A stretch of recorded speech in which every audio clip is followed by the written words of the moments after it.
silakan.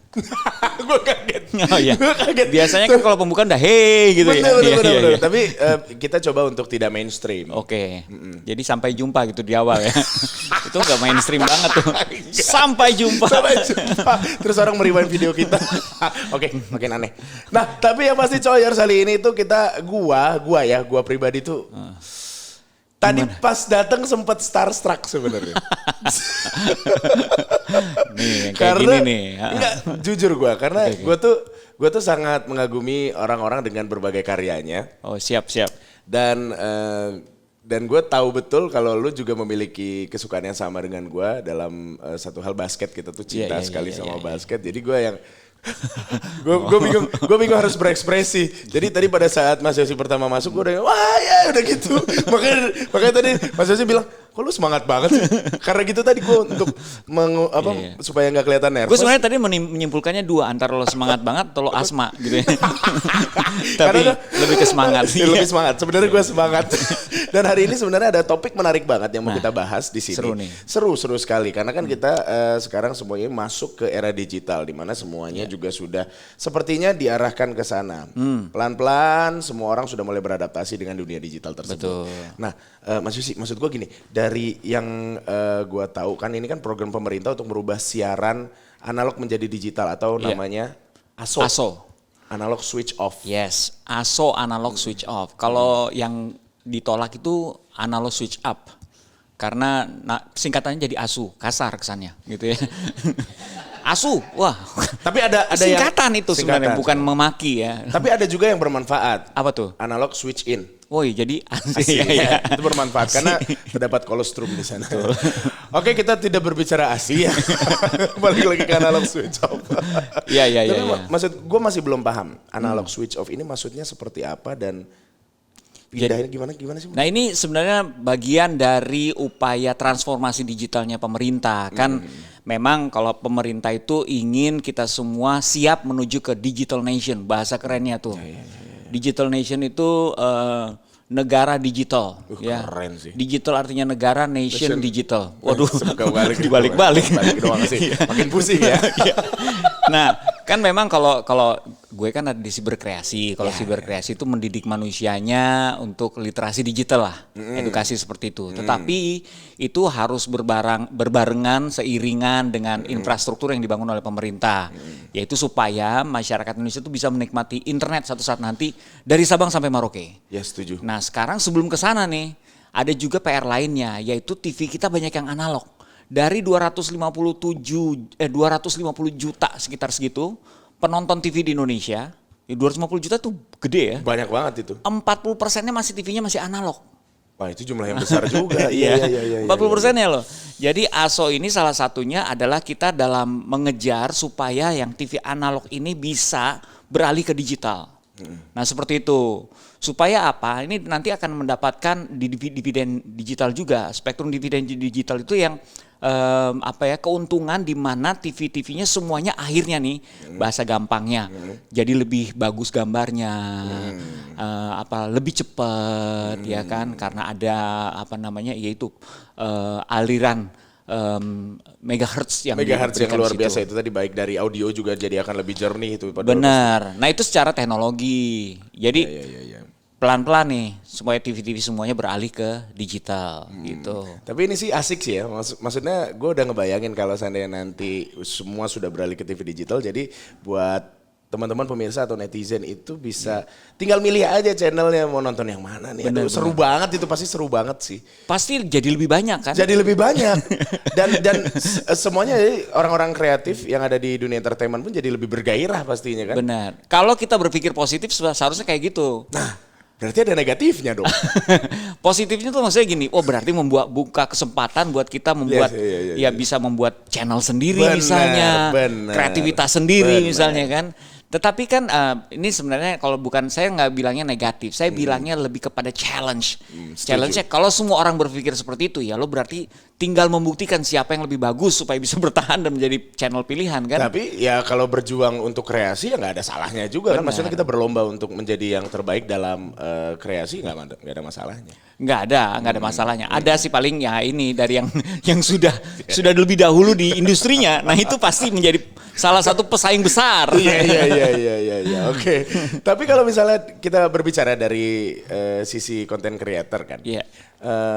Seperti yang mungkin sekarang juga sedang kita berdua jalani gitu.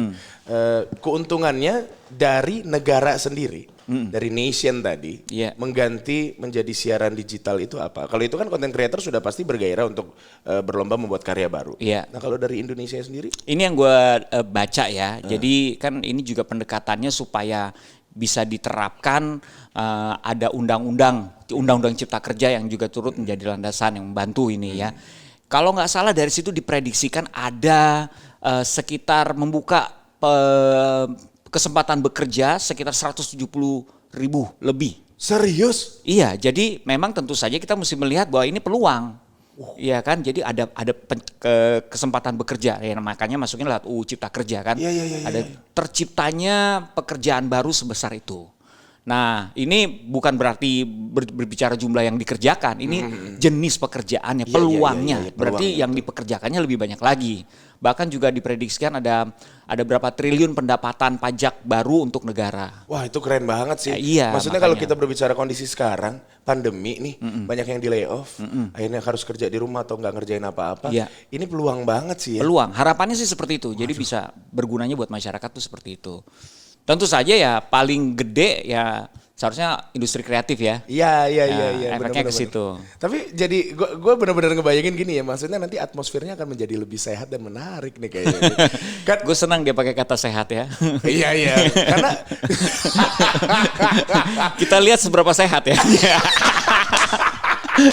karena tuh gini, gue cerita sedikit Oke. ya. Gue tuh punya cita-cita untuk bisa go internasional gitu kan. Oh iya dong. Iya. Dan ya sudah pasti yang kita lihat adalah yang kayak misalnya kalau industri mungkin ada Hollywood, ada Bollywood dan sekarang Korean Wave juga masih luar biasa hebatnya kan. Nah, gue tuh selalu pengen kalaupun gue nggak go internasional, setidaknya industri kita yang udah go internasional itu tuh cita-cita gue banget gitu. Iya. Dan alhamdulillah kemarin Joe Taslim sama Iko Uwais juga udah kan. Jadi gue seneng banget gitu. Belum lagi penyanyi-penyanyi kita kan penyanyi juga aduh itu luar Rich biasa. Rich Brian. Oh my god, keren you banget. know what I'm saying. Iya. Stephanie juga terakhir kan bisa dan juga Ide Rising. Tapi dan tadi gue bilang ini peluang juga berarti untuk content creator untuk lebih berkarya di TV dan berlomba-lomba. Walaupun tadi udah kita bahas juga tergantung nanti bagaimana ya. Karena kalau kita kan sekarang masih bisa ngebayangin doang. Kan gini, maksudnya gini.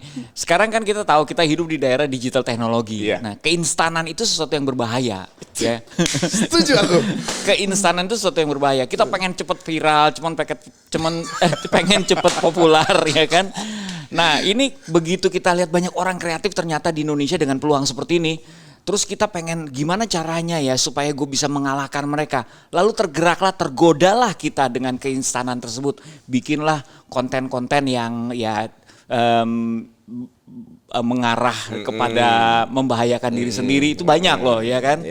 Ya mungkin banyak kan sekarang yang sudah mulai pakai disclaimer tapi kontennya adult gitu ya. Tapi kan kita nggak tahu nih di kemudian hari. Makanya memang dipersiapkan juga yang lain nih supaya bisa pagernya bisa jelas nih konten hati-hati walaupun lo pengen menunjukkan kreativitas tapi keinstanan kadang-kadang membuat lo jadi kepleset sedikit. Tapi bukannya ketika ekosistem yang sehat tersebut sudah terbangun, orang-orang akhirnya terstimulasi juga untuk membuat kreasi-kreasi yang berada di jalur sehat tersebut. Maunya begitu, idealnya begitu. Idealnya memang begitu. Harus ada yang nyontoh-nyontohin ya kayak lo gitu, yang bikin sesuatu yang wah ternyata bisa juga ya bikin kayak gini ya. Kenapa gua nggak kepikiran? Nah, harus banyak yang kenapa gua nggak kepikiran yang banyak Iya nanti. benar. Dan mudah-mudahan juga sih ini sih harapan gua udah lama banget sih ya. Segala sesuatu yang tadi lo bilang kayak akhirnya membahayakan diri sendiri itu tidak diambil juga oleh media sehingga semakin besar jadinya gitu kan ya. Ini makin besar terus banyak juga. Oke, kita tidak ke arah sana sih ya sebenarnya cuman gua kesel banget sih. Ini isi hati kayak ini kesempatan isi hati. Bener. Nah, kalau gua nanya lo secara personal nih, kira-kira kalau nanti seandainya lo punya satu channel di TV digital lo sendiri.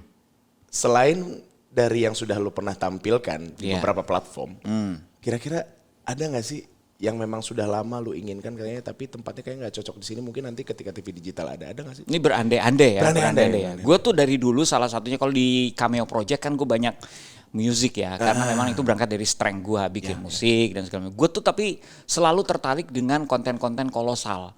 Artinya kalau kolosal itu model-modelnya apa kayak ya? Brahma Kumbara gitu-gitu. Terus Iya, itu yang sejarah ya. Itu yang sejarah. Modelnya kalau yang dikerenkan tuh misalnya seperti high and low-nya series di Jepang kalau lo nonton. Jadi kalau mereka bikin, nanti lo cek ya. Coba gue cek itu nanti. keren banget ya. Video-video itu mereka bikin kalau film melibatkan banyak banget talentnya. Itu kolosal. Jadi bikin itu ceritanya tentang geng, antar geng.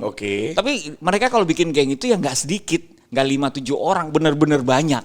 Jadi kalau perang antar geng tuh banyak banget. Kayak ini maksudnya seri Zawa gitu-gitu bukan ya? Iya, mirip-mirip gitu. Model-model gitu. Kalau di apa ya? Kalau di komik Jepang itu apa ya? Ada juga tuh, ya gue lupa sih namanya. Oke. Ya itu benar. Serizawa itu yang antar sekolah kan. Oh gitu. Jadi lo mau bikin nanti kita tawuran gitu antar warga atau antar Bukan. Lo nggak, kolosal itu bisa macam-macam kan. Yang penting kita bisa menyelipkan bahwa gini, values-nya adalah gini. Ternyata banyak orang yang sependapat dengan sebuah values yang diperjuangkan dalam suatu seri gitu. Keren sih. Nah itu sih. Kalau kemudian nanti akhirnya setelah itu terjadi, kemudian orang mencap lo sebagai, oh ternyata Mas Yosi ini bukan cuma sekedar orang yang kreatif, tapi dia juga SJW, Social Justice Warrior. Wah keren tuh SJW. Kalau gua kan SJW, sakit jiwa kalau gua kan ya. Siap. Berarti memang arahnya akan ke situ berarti nanti. Iya, nggak terserah deh orang memanggil apa. Cuman saya Habis jujur sebenarnya dari beberapa hal yang lu sudah bikin di Cameo Project pun juga karena ini bener deh. Apa yang dia lakukan langkahnya sepertinya tepat gitu. Iya. Saya memang suka ngelibatin orang banyak gitu. Kalau ngelibatin orang banyak tuh sepertinya mewakili semua orang gitu. Ini yang bahaya ya sebenarnya ya. Karena kan berarti kalau ingin melibatkan orang banyak, dia ingin mengeluarkan apa yang dalam pikirannya melalui banyak orang. Gila lu itu tuh, lu leader sejati lu. Tapi gini loh, jangan salah. Karena gue selalu bilang sama orang, ini terutama buat yang bermain sosial media dan konten kreator. Don't underestimate small numbers. Kenapa? Karena orang banyak yang fokus dengan yang belum mereka punyai. Yaitu followers yang, wah kenapa lo gak follow gue? Lupa dia punya followers yang sudah follow dia. Makanya lo sebenarnya kalau lo bikin konten lo fokus ke dalam, yang di luar itu jadi pengen. Nah orang sekarang jarang berpikir seperti itu. Orang bikin konten fokus sama yang di luar. Ngerti gak? Gue misalnya gini, lo punya followers, let's say 10, ya ini yang angka kecil deh. Mulai dari situ karena banyak mungkin yang followersnya kecil ya. 10 itu juga keluarga semua misalnya ya. Karena lo paksain lo, follow gue dong, follow gue. Atau ini gue beliin handphone, lo bikin akun, follow gue. Nah misalnya kayak gitu ya. Tetapi lo mulai merasakan, nah this is 10 followers itu tanggung jawab, oke? Kalau kata film Spider-Man kan the greatest power comes great responsibility. Ya lo lihat, ini responsibility gue masih 10 orang nih. Tapi you never know 10 orang ini akan jadi apa di kemudian hari kan? Kayak Mbok Sarina, followersnya cuma satu. Presiden Soekarno. Luar biasa sih, memang sih hebat sekali sih beliau. Ya jadi kita mesti melihatnya seperti itu. Followers gue bikin apa ya? Konten apa yang membuat mereka akan terinspirasi di kemudian hari mereka juga bisa jadi lebih hebat daripada gue. Nah kalau lo konsisten bikin seperti itu, gue yakin followers kita akan nambah sendiri sih. Paham gue. Berarti kalau bicara begitu kita berbicara originalitas kan? Yes. Originalitas dan strength. Nah, berarti untuk mencari originalitas ini menarik nih ya. Maksudnya buat coyers yang lagi nonton nih bagaimana mencari originalitas diri dan akhirnya konsisten untuk itu, berarti kita harus tahu dulu apa kekuatan kita sendiri. Iya. Banyak kok konten-konten yang dari originalitas, ya kan, misalnya tukang makan, dia jadi food blogger. Iya bener, karena passionnya juga di situ kan. Iya, kalau misalnya rekan Denny Sumargo misalnya, dia kan basket. Ya. Terus dia bikin gimmick basket sombong, tapi kan dia tidak berusaha bernyanyi di situ kan, dia nggak bisa nyanyi, dia bisanya basket, ya kan. Bahkan yang sudah sukses ke mainstream, ya kan, Raisa, GAC, itu kan juga dari situ, dari strength mereka nyanyi. Mereka tidak berusaha membuat yang lain, tapi strength mereka consistently buat. Pertanyaannya adalah, kalau jika dia tidak tahu apa strength-nya dia miliki, tapi dia ingin menjadi seseorang di platform digital, ada nggak sih advice dari lu buat itu? Ini ada bahayanya. Pertama gini, begitu tidak ada sesuatu yang bisa diolah, karena biasanya yang kayak gitu itu biasanya reaksionis kan. Wah ini lagi happening nih, gue bahas. Ngikut. Wah, gue ngejudge dia seharusnya dihakimi, dia begini, dia menyebarkan ini, you know. Jadi dia ngikut-ngikut aja. Tapi begitu sudah tidak ada konten yang seperti itu bingung. Dan orang tidak melihat ada perbedaan dia dengan konten-konten yang lain. Karena banyak yang seperti itu. Nah, strength itu berbicara passion, karena something that you willing to do, sesuatu yang lo mau lakukan walaupun lo rugi. Nah itu passion. Tapi ngerti paham gue, cuman kadang-kadang ada yang begini, passion gue di nyanyi misalnya. Tapi suara gue jelek, tapi passion gue pengen banget nyanyi. Ini kontradiktif kan maksudnya? Iya. Tapi kan gini, talenta itu nggak selamanya langsung terbentuk kan? Paham gue, kerja keras tadi. Iya kan? Iya. Mungkin saja dia menjadi penyanyi jelek yang terkenal. Lo bisa jadi loh. Orang jadi pengen lihat setiap kali dia nyanyi nih pasti hancur nih. Loh. Iya kan? Kayak ada sekarang kan Arif Alfiansyah tuh. Nah, itu contoh. Iya kan? Dari strength lo. Karena strength itu tidak selamanya indah buat semua orang. Iya. Bagus atau indah itu always relatif kan gitu. Aduh iya sih. Tapi gini, gue juga memikirkan bagaimana respon masyarakat tadi. Jadi dari 250 juta yang tadi lu bilang, 40%-nya itu kan memang mungkin perlu edukasi lebih mendalam mengenai perpindahan tadi kan ASO tadi. Nah, kira-kira gimana ya? Maksudnya seberat apa nanti itu PR dari pemerintah untuk... Memang nggak gampang sih, tapi gini, yang pasti informasinya gini, kalau pada saat ini diterapkan, lo punya TV di rumah, ya, dan TV itu masih usianya masih di bawah 5 tahun.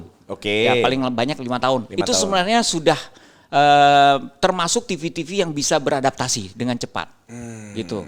Kalaupun lo punya TV yang lebih tua daripada itu, masih tabung nih misalnya, pasti akan dibantu dengan ini decoder atau STB, set top box gitu. Dan itu yang itu mungkin ada biayanya, yaitu 150.000 gitu. Tapi ya it's I believe yang sesuatu yang akan perlahan-lahan juga akan semuanya akan mengalami. Ngikut lah nanti semuanya gitu ya, proses. Ini lah. bukan pilihan, ini memang kita semua akan ke sana gitu loh, supaya nggak ketinggalan. Setuju. Karena kita berbicara jangka panjang sih ya sebenarnya. Bener. Oh jadi kalau misalnya yang udah bentuknya udah layar datar, mungkin udah aman gitu kali ya. Kali yang masih tabung tadi perlu ada decoder gitu ya. Cerita dikit dulu, gue sering banget tuh pecah tabungnya tuh. Ya kan? Ganti lagi nggak nonton seminggu. Ya kan teman-teman kita nih banyak yang masih di daerah-daerah seperti itu ya. Jadi memang mereka tidak perlu khawatir, pasti dibantu dengan set decoder tadi.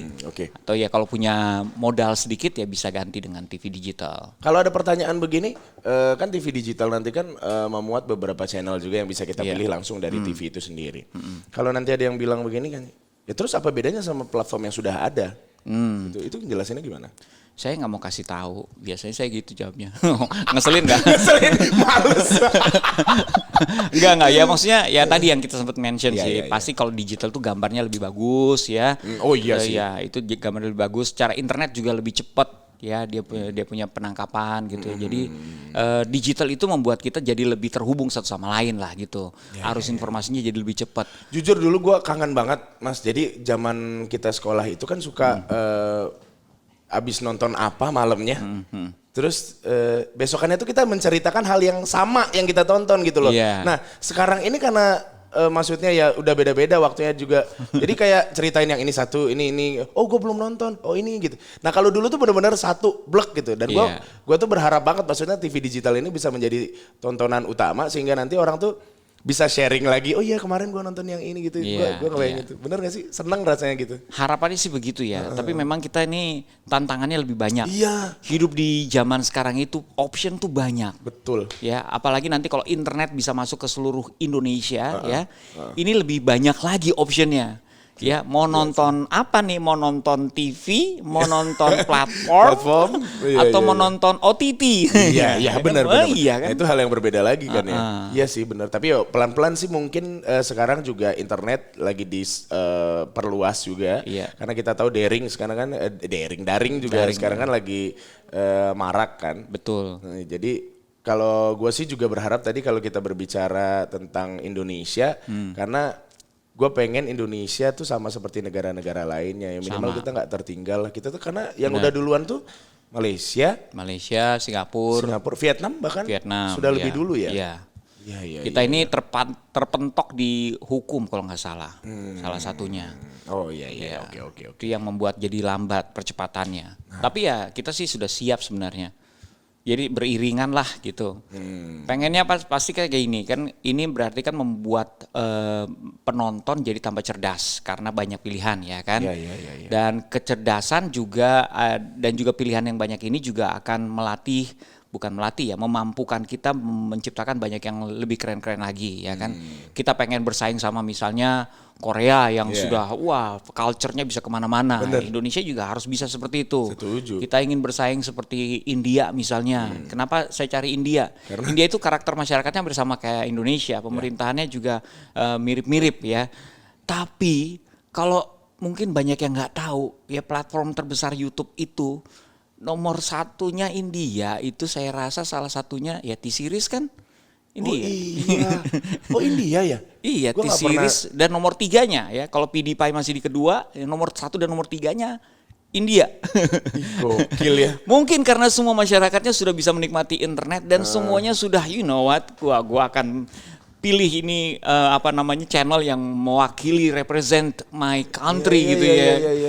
Akhirnya mereka menjadi channel nomor 1 dan nomor 3. Waduh, Indonesia di dunia. Waduh, tapi luar biasa nih, maksudnya kalau TV digital udah masuk, kita harus bikin TV digital ini nomor 1 di dunia gitu ya. Dong. Jadi jangan kalah sama India. Tidak boleh kalah sama India.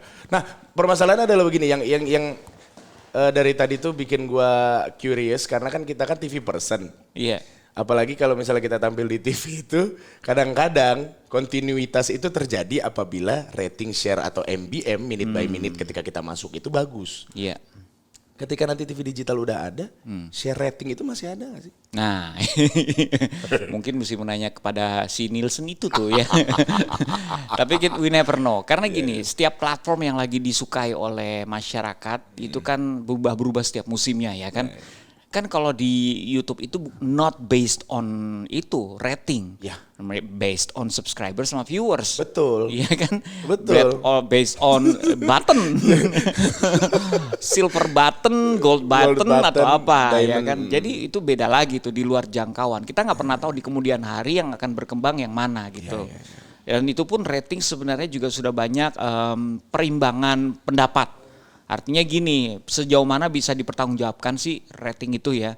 No offense ya buat yang sudah terbiasa dengan menggunakan rating, tapi ini kan saya cuma mengutarakan apa yang pernah ditulis orang ya kan. Iya, yang ditulis orang iya, ini. kan karena itu sistemnya memasang alat ya kan. Apakah di jam yang sama lo yakin dari mana ibu-ibu yang nonton?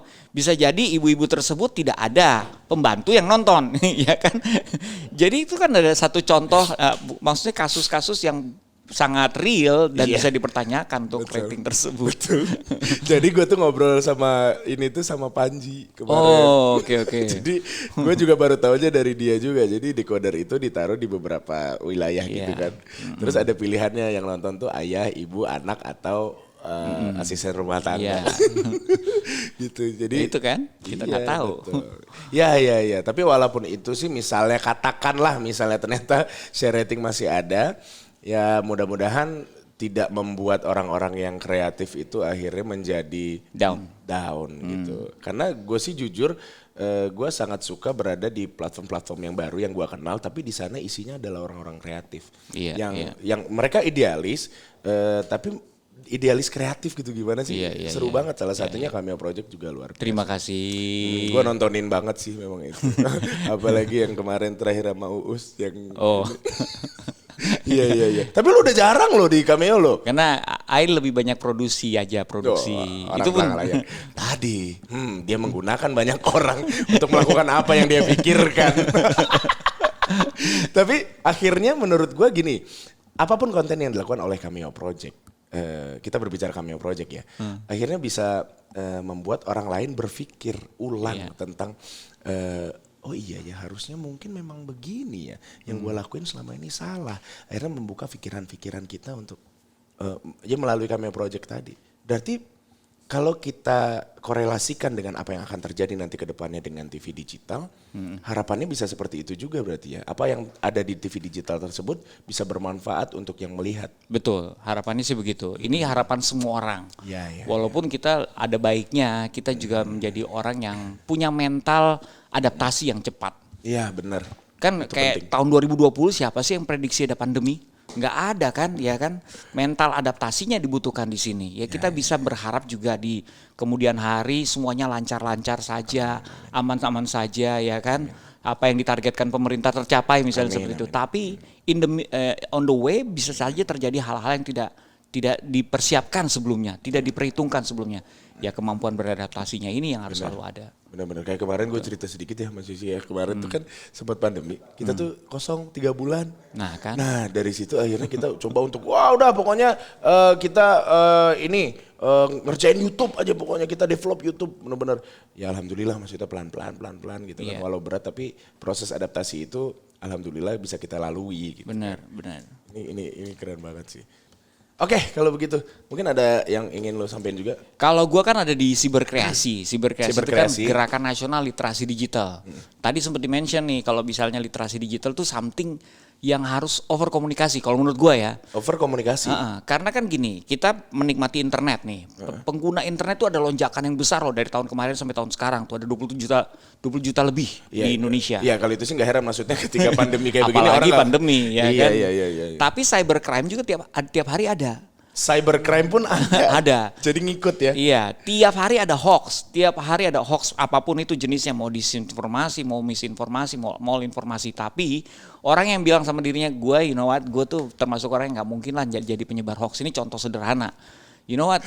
Justru kalau kita sudah kayak gitu ya, kita sudah punya prinsip kayak gitu, kita sangat mungkin nyebarin hoax. Banyak kok buktinya. Ada berita yang tiba-tiba pakai lambang polisi, lambang Ikatan Dokter Indonesia. Bener, mereka udah yakin. Padahal itu tinggal ditempel aja. Sekarang kemampuan grafis kan. Tapi karena suasananya lagi mendukung gitu ya, kita jadi percaya. Nah, ya di luar itu pun juga misalnya kayak grup WA bapak-bapak lah misalnya gitu kan. Dari misalnya ini penyakit rematik tuh sembuhnya pakai daun ini gitu-gitu. Iya. Ternyata nanti 2 hari kemudian, oh ini hoax, ternyata daun ini menyebabkan gatal-gatal misalnya begitu kan. Ya kayak Giliran gitu. orang udah bintit gede di belakang lu baru ngomong lu bilang gitu. Iya ini penting banget karena gue beberapa kali itu kadang ngerasa nggak enak untuk ngebenerin, maksudnya sih karena satu mungkin ngerasa paling muda, terus kedua Oh berarti ini anggota ini ya, grup WhatsApp keluarga grup ya? WhatsApp keluarga gitu. Bener, iya. Gue suka gitu. Jadi kayak yang, aduh gimana ya gue mau ngebenerin tapi ini semua gue om gue gitu-gitu. Cuman kadang-kadang pun kita juga harus punya keberanian untuk ngasih tahu sesuatu. Enggak kok, ya dengan cara yang baik juga tentunya gitu. Enggak kok ini enggak benar, ini hoax gitu. Maksud gue kalaupun kita ternyata tahu bahwa yang menyebarkan berita hoax itu adalah orang yang entah maksudnya dia pengen benar-benar nyebarin hoax atau dia nggak tahu, ya kita harus juga punya keberanian untuk ngasih tahu bahwa Bener. itu benar ya kali ya. Ya itu namanya upstander. Upstander. Kan ada bystander ya. Bystander itu, bystander effect itu nunggu orang lain yang melakukannya. Kalau udah rame-rame, ada penelitiannya loh. Oh, gitu lo ya? kalau lagi rame-rame ya, Berani. ada orang kecelakaan, ini lagi rame. Lo pasti nunggu siapa yang mau nolong duluan. Nah itu bystander effect namanya. Tapi kalau misalnya lo cuma lo doang di situ atau lo berdua, ada orang jatuh depan lo gitu, ya lo nolong langsung, gitu. nggak perlu nunggu. Iya. Iya kan, benar nggak? Kalau posisinya lu yang ditabrak? Tergantung yang nabrak. Kece atau enggak? MTV. Tetap ya. Yoi. Aduh tapi senang banget. Terima kasih. Mas Thank Yusi you. udah mau main di sini. Terima kasih banyak. Saya juga terima kasih dong. Nanti next gue boleh nggak gue pansos di Cameo? Oh siap. Atau di tempat lo ya? Siap. Gue sangat butuh subscriber. Iya. Pakir subscriber gitu. Subscriber dan fakir AdSense. Iya. Terima kasih sekali lagi. Thank you Terima juga kasih. semuanya. Dah. Bye.